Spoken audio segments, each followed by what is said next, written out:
আসসালামু আলাইকুম। মনি টেস্টি কিচেনে আপনাদের সবাইকে স্বাগতম। আজকে এই কুমড়ো পিঠাটা মাত্র আমি একটা আম এবং সুজি দিয়েই তৈরি করে দেখাবো। দেখতে যদিও বা এটা কুমড়োর মতো লাগছে, কিন্তু আসলে এটা আম এবং সুজি দ্বারাই তৈরি।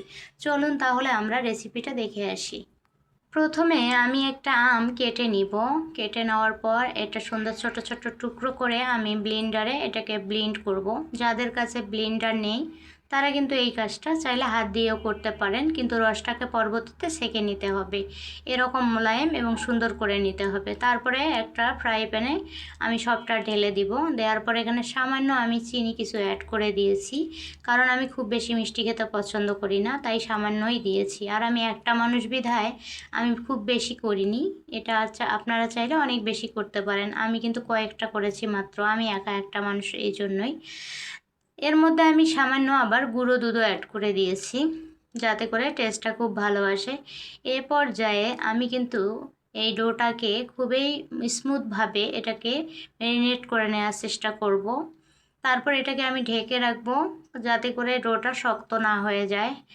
এরপরে আমি সামান্য তেল হাতে নিয়ে তারপর এটাকে মিষ্টির স্লাইস করে নিব। এই পর্যায়ে আপনারা কিন্তু যে কোনো প্রকারের ডিজাইন কেটে নিতে পারেন, সেটা আপনাদের ব্যাপার। আমার এটা অনেক ভালো লেগেছিল, তাই এই ডিজাইনটাই আমি করেছি। এর মধ্যে একটা লং গুজে দিয়েছি, যাতে করে দেখতে সুন্দর লাগে। আমি আরও একটা দেখিয়ে দিচ্ছি। এভাবে প্রথমে মিষ্টি শেপ দিয়ে তারপর চতুর্দিকে আপনারা সুন্দর করে কেটে নিয়ে রাউন্ড করে দিবেন, যাতে করে একবারে দেখলে সন্দেশ কিংবা মিষ্টি কুমড়োর মতোই লাগে।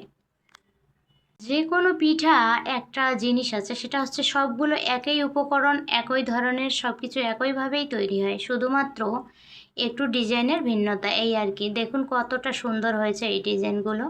এ পর্যায়ে আমি ছোট্ট একটা প্যান আবারও চুলায় বসিয়ে দিয়ে তার মধ্যে 3 থেকে 4টা করে দিয়ে দিব।